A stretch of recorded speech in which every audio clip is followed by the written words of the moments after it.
நான் மட்டும் நல்லா இருந்தால் போதும், என் குடும்பம் நல்லா இருந்தால் போதும், என் உறவு மக்கள் நல்லா இருந்தால் போதும் என்று நினைக்காமல் அதனையும் தாண்டி பழைய ஜென்மங்களை எல்லாமே நாம் பார்த்து கொண்டால் மட்டும்தான் நாம் ஒரு ஆன்மா என்ற ஒரு நிலையை தெரிந்து கொண்டோம் தான் நமக்கு இந்த முக்தி என்றது கிடைக்கும். ஒரு சந்தோஷம் வந்தாலும் சரி, துக்கம் வந்தாலும் சரி, கோபம் வந்தாலும் சரி, அவங்க எதுக்குமே ஒரு தன்னுடைய பாவனைகளை வெளியில் காட்ட மாட்டாங்க. ஏன் இந்த வாழ்க்கையில் மனிதனுக்கு இந்த துக்கம் என்றது வருது, மரணம் என்றால் என்ன, முதுமை என்றால் என்ன, கஷ்டங்கள் என்ன என்றது இதெல்லாமே அவர் பார்த்து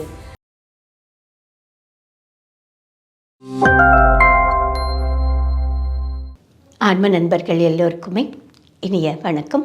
நாம் எல்லோருமே முதலில் இந்த முக்தி அடையணும் என்றால் எதனை நாம் தெரிந்து கொள்ளணும்? அற்புதமாக எண்ணமற்ற நிலைமைக்கு நாம் தியானம் செய்யும் போது நம்மளுடைய பழைய ஜென்மங்களை எல்லாமே நாம் பார்த்து கொண்டால் மட்டும்தான் நாம் ஒரு ஆன்மா என்ற ஒரு நிலையை தெரிந்து கொண்டோம் தான் நமக்கு இந்த முக்தி என்றது கிடைக்கும். அது இல்லாமல் இருந்தால் இந்த நான் தான் இந்த உடல் அப்படி என்று நினைத்து கொண்டே இருந்தால் அது எதுக்குமே பலனாகாது. புத்தர் தன்னுடைய வாழ்க்கையில் இந்த முக்தியை பற்றி ரொம்ப அழகாக 3 விஷயங்கள் சொல்லியிருக்கார். முக்தி, பரிமுக்தி, மகா பரிமுக்தி. அதுபோலவே நிர்வாணம், பரிநிர்வாணம், மகா பரிநிர்வாணம் என்று கூட சொல்லியிருக்காங்க. இதே நிர்வாணம் என்றாலும் முக்தி என்றாலும் பரிநிர்வாணம், பரிமுக்தி, மகா பரிநிர்வாணம், மகா பரிமுக்தி எப்படி சொன்னாலும் கூட அர்த்தம் என்னமோ ஒன்று தான். முக்தி அடையணும் என்றால் நாம் எப்போதுமே எதுக்குமே கவலைப்படக்கூடாது. யார் என்ன சொன்னாலும் கூட அது என்னை சேராது. அவங்க என்ன சத்தமாக பேசினாலும் நாம் சத்தம் போடாமல் காமாக இருந்தோம் என்றால் அது மறுபடியும் அது அவங்களுக்கே சேரும் என்ற ஒரு உணர்வுடன் நாம் எல்லோருமே இருக்க தெரிஞ்சுக்கணும். முக்தி நிலையை அடைஞ்சவங்க எப்போதுமே தன்னை சுற்றி இருக்கிறவங்க தான் என்றது மட்டும் நல்லா இருக்கணும் என்ற நிலையை தாண்டி இன்னும் கொஞ்சம் அதிகமாக என்னை சேர்ந்தவங்க, என் மக்கள், என் சொந்த பந்தம், இவங்க எல்லாருமே நான் அடைந்த இந்த அற்புதமான ஆனந்தத்தை அவங்களும் பெறணும் என்று இந்த தியானத்தை சொல்லிக் கொடுப்பாங்க. அதனையும் தாண்டி இனி பரிமுக்தி என்ற நிலைமைக்கு வரவங்க என்ன செய்வாங்க? இந்த தன் மக்கள் மட்டும் இல்லாமல் தன் ஊரில் இருக்கிறவங்க எல்லாருமே நல்லா இருக்கணும். துக்கத்திலேருந்து வெளியில் வந்தால் மட்டும்தான் உங்களால் முக்தி என்ற நிலையை அடைய முடியும். அதனால் நாம் எல்லோருமே பரிமுக்தி என்ற நிலைக்கு சென்று எல்லோருக்குமே தியானத்தை சொல்லிக் கொடுக்கணும். நான் மட்டும் நல்லா இருந்தால் போதும், என் குடும்பம் நல்லா இருந்தால் போதும், என் உறவு மக்கள் நல்லா இருந்தால் போதும் என்று நினைக்காமல் அதனையும் தாண்டி எல்லோருக்குமே இந்த தியானம் என்ற ஒரு அற்புதமான ஒரு விஷயத்தை சொல்லும்போது அவங்க பரிமுக்தி என்ற ஒரு நிலையை அடைந்து விடுகிறார்கள். அதனையும் தாண்டி இனி மகா பரிமுக்தி என்று நாம் பதவி அடையணும் என்றால் உலகத்திலே இருக்கிற எல்லோருக்குமே நாம் இந்த தியானம் என்ற ஒரு அற்புதமான ஒரு விஷயத்தை சொல்லி கொடுத்து யாருடைய வாழ்க்கையிலையுமே துக்கம் என்ற விஷயத்துக்கு இடம் இல்லாமல் சொல்லி கொடுத்து அதுக்கு எடுத்துக்காட்டாக நிற்கிறவங்க தான் மகா பரிமுக்தி நிலையை அடைந்தவங்க. இப்போ நம்ம நினைக்கலாம் முக்தி நிலையில் இருக்கிறவங்க யார்? அரிஹந்தன்னு சொல்லலாம். அரி என்றால் கோபம், ஹந்த் என்றால் ஒழிக்கிறவன்.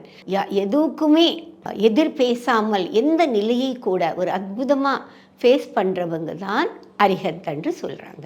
அரிஹந்துன்ற நிலையை தாண்டி தன்னுக்காக இல்லாமல் ஊர் மக்கள் எல்லாருமே நல்லா இருக்கணும்னுட்டு எப்படி ஒரு நல்ல விஷயங்கள் கூறினாரோ அதன் போலவே நாம் எல்லோரும் கூட ஒரு போதிசத்வராக மாறணும் என்றால் மகா பரிமுக்தி நிலைக்கு அடையணும். இனி 3வது மகா பரிமுக்தி என்றால் என்ன? புத்தராக மாறணும். புத்தர் என்றால் என்ன?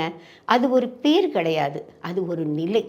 ஒரு சந்தோஷம் வந்தாலும் சரி, துக்கம் வந்தாலும் சரி, கோபம் வந்தாலும் சரி, அவங்க எதுக்குமே ஒரு தன்னுடைய பாவனைகளை வெளியில் காட்ட மாட்டாங்க. எந்த கஷ்டம் வந்தாலும் எதிர்த்து நிற்கிற ஒரு மனப்பான்மையை பெற்றிருப்பாள். இதெல்லாம் எப்படி வரும்? அதிகமாக தியானம் செய்வதன் மூலமாகத்தான் அவங்க எல்லோருமே இந்த அரிஷட் வர்க்கங்களான காம, குரோத, லோப, மோக, மத, மாசங்களை வென்று நமக்குள்ளே இருக்கிற 3 குணங்கள் தமோகுணம், ரஜோகுணம், சத்வகுணம் இதை எல்லாத்தையுமே தாண்டி அவங்க நிர்குணமான நிலையில் இருக்கிற போது தான் அவங்களால மகா பரிமுக்தி நிலை என்றது அவர்களால் அடைய முடிகிறது. உனக்குள்ளே நீ சென்றால் மட்டும்தான் கடவுளின் ராஜ்யத்துக்குள்ளே உன்னால் நுழைய முடியும் என்று ஜீசஸ் சொல்லியிருக்கார். அதன் போலவே நிறைய மாஸ்டர்ஸ்கள் எல்லாமே இதனை பற்றி தான் கூறியிருக்கார்கள். எப்போதுமே மனிதன் என்றவன் வாழ்க்கையில் எந்த விதமான விஷயத்துக்கும் துக்கப்படக்கூடாது. துக்கத்தை வென்றவன்தான் முக்தியை அடைவான்.